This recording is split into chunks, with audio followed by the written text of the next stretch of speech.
வணக்கம் நண்பர்களே. Trading charts பார்க்க ரொம்ப காம்ப்ளிகேட்டடா இருக்கா? கவலைய விடுங்க.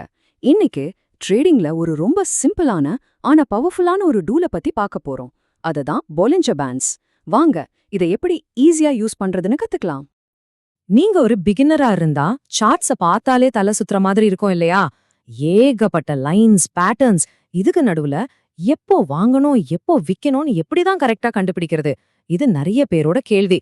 ஆனா அதுக்கு ஒரு சிம்பிளான வழி இருக்கு. அதுக்கு பதில் தான் இந்த பொலிஞ்சர் பேண்ட்ஸ். பாருங்க, ட்ரேடிங்ல இருக்கிற ரொம்ப எளிமையான கருவிகள்ல இதுவும் ஒண்ணு. ஆனா அதோட பவர் எங்க இருக்குன்னா, மார்க்கெட்டோட ஏற்ற இறக்கத்தை நமக்கு அப்படியே கண்ணாடி மாதிரி காட்டுறதுல தான். பார்க்க சிம்பிளா இருந்தாலும் இது கொடுக்கற சிக்னல்ஸ் ரொம்பவே பவர்ஃபுல். முதல்ல இதுல இருக்கிற அந்த மூணு முக்கியமான கோடுகள் என்ன பண்ணுது, அது நமக்கு என்ன சொல்ல வருதுன்னு புரிஞ்சுக்கலாம். வெறும் 3 லைன் தான். ஒரு முழு ட்ரேடிங் ஸ்ட்ராட்டஜியுமே இந்த 3 கோடுகளை சுத்தி தான் இருக்கு. பெரிய பெரிய கணக்கீடுகளோ குழப்பமான டிசைன்ஸோ எதுவுமே இல்ல. இந்த எளிமை தான் பாலிங்கர் பேண்ட்ஸோட ஸ்பெஷாலிட்டியே. இதுல முதல் கோடு இந்த சென்டர் லைன். இதுக்கு பேரு மூவிங் ஆவரேஜ். சிம்பிளா சொல்லணும்னா மார்க்கெட்டோட சராசரி விலைய காட்டுற கோடு இதுதான். இதை வச்சுதான் மார்க்கெட் மேல போகுதா இல்ல கீழே போகுதான்னு நம்ம ஒரு முடிவுக்கு வர முடியும். விலை எப்பவுமே ஒரு காந்தம் மாதிரி இந்த கோட்டை ஒட்டியே தான் போகும். அடுத்து அந்த நடுக்கோட்டுக்கு மேலேயும் கீழேயும் இருக்கிற இந்த 2 கோடுகளை பார்ப்போம். இத நம்ம மார்க்கெட்டோட மூட் ஸ்விங்ஸை காட்டுற லைன்ஸ்னு சொல்லலாம். அதாவது மார்க்கெட்ல ஒரே பரபரப்பா வாலடைலிட்டி அதிகமா இருந்தா இந்த பேண்ட்ஸ் நல்லா அகலமா விரியும். இது ஏதோ ஒரு பெரிய மூமெண்ட் வரப்போகுதுன்னு ஒரு சிக்னல். அதுவே மார்க்கெட் ரொம்ப அமைதியா இருந்தா இந்த பேண்ட்ஸ் அப்படியே சுருங்கிடும். ஓகே, இப்போ இந்த 3 கோடுகளும் என்ன செய்யுதுன்னு நமக்கு தெரிஞ்சிருச்சு. இந்த பேண்டுகளை வச்சு எப்போ வாங்கணும் எப்போ விக்கணும்னு அந்த சரியான நேரத்தை எப்படி கண்டுபிடிக்கிறதுன்னு பார்க்கலாம் வாங்க. இதுதான் இந்த ஸ்ட்ராட்டஜியோட இதயமே. பாருங்க, விலை எப்போ இந்த கீழ் பேண்ட தொடுதோ, அதாவது மார்க்கெட் ஓவர் சோல்டுன்னு சொல்லுவாங்க. அப்படின்னா விலை தேவைக்கு அதிகமா குறைஞ்சிருச்சு, இனிமே மேல போக வாய்ப்பு இருக்குன்னு அர்த்தம். இதுதான் நமக்கு கிடைக்கிற ஒரு பை சிக்னல். அதுக்கப்புறம் ஆப்போசிட்டா விலை எப்போ மேல் பேண்ட தொடுதோ அப்போ மார்க்கெட் ஓவர் பாட்டன் சொல்லுவோம். விலை ரொம்ப ஏறிடுச்சு, இனிமே கீழே வர வாய்ப்பு இருக்கு. இது நமக்கு ஒரு செல் சிக்னல். சிம்பிள் இல்லையா? ஆனா இங்க ரொம்ப ரொம்ப முக்கியமான ஒரு விஷயம் இருக்கு. விலை அந்த பேண்ட தொட்ட உடனே அவசரப்பட்டு ட்ரேட்ல குதிச்சிடவே கூடாது.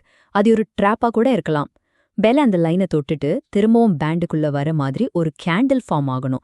அந்த கன்ஃபர்மேஷனுக்கு அப்புறம் தான் நம்ம என்ட்ரி எடுக்கணும். ஞாபகம் வச்சுக்கோங்க, ட்ரேடிங்ல பொறுமை தான் ரொம்ப முக்கியம். நீங்க எந்த ஒரு ஸ்ட்ராட்டஜியை யூஸ் பண்ணாலும் சரி, ரிஸ்க் மேனேஜ்மெண்ட் இல்லாம ஜெயிக்கவே முடியாது. இத ஒரு சேஃப்டி நெட் மாதிரி நினைச்சுக்கோங்க. இந்த வலை இல்லாம ட்ரேடிங் பண்றது உயரமான பில்டிங்ல இருந்து கயிறு இல்லாம குதிக்கிறதுக்கு சமம். சரி, அந்த சேஃப்டி நெட்டான ஸ்டாப் லாஸை எங்க செட் பண்றது? ரொம்ப சிம்பிள். நீங்க ஒரு பை ட்ரேட் எடுக்கிறீங்கன்னா உங்களுக்கு சிக்னல் கொடுத்த அந்த கேண்டலோட கீழ்ப்புள்ளிக்கு கொஞ்சம் கீழே உங்க ஸ்டாப் லாஸை வைங்க. ஒருவேளை உங்க கணிப்பு தப்பாகி விலை கீழே போனா கூட நீங்க ஒரு சின்ன நஷ்டத்தோட வெளியே வந்துடலாம். அதே மாதிரி செல் ட்ரேடுக்கு அந்த கேண்டலோட உயர் புள்ளிக்கு கொஞ்சம் மேல வைக்கணும்.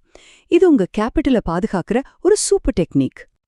சரி, நாம கத்துக்கிட்டத ஒரு சின்ன செக்லிஸ்ட் வாரி வேகமா பாத்துடலாம். மொத்தம் 3 லைன் இருக்கு. கீழ் பேண்ட தொட்டா வாங்கணும், மேல் பேண்ட தொட்டா விக்கணும். ஆனா கன்ஃபர்மேஷன் கேண்டலுக்கு வெயிட் பண்ணி தான் ட்ரேட் பண்ணணும். கடைசியா ரொம்ப முக்கியமா ஒவ்வொரு ட்ரேடுக்கும் ஸ்டாப் லாஸ் கண்டிப்பா வச்சாகணும். இந்த பாயிண்ட்ஸை மட்டும் மறக்காதீங்க. உங்களுக்காக ஒரு ப்ரோ டிப். இந்த ஸ்ட்ராட்டஜியை 5 நிமிஷம் 15 நிமிஷம் மாதிரி சின்ன டைம் ஃப்ரேம்ல யூஸ் பண்றதை விட 1 மணி நேரம் இல்லனா 4 மணி நேரம் மாதிரி பெரிய டைம் ஃப்ரேம்களை பயன்படுத்தினா அதோட ரிசல்ட் இன்னும் துல்லியமா இருக்கும். ஏன்னா பெரிய டைம் ஃப்ரேம்கள்ல தேவையில்லாத சின்ன சின்ன விலை மாற்றங்கள், அதாவது நாய்ஸ் கம்மியா இருக்கும். உங்களுக்கு தெளிவான சிக்னல் கிடைக்கும். இப்போ உங்களுக்கு பாலிங்கர் பேண்ட்ஸை எப்படி நம்பிக்கையோட பயன்படுத்துறதுன்னு ஒரு ஐடியா கிடைச்சிருக்கும்னு நம்புறேன்.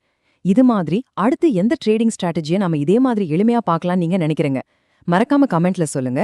தொடர்ந்து கத்துக்கோங்க, பாதுகாப்பா ட்ரீட் பண்ணுங்க.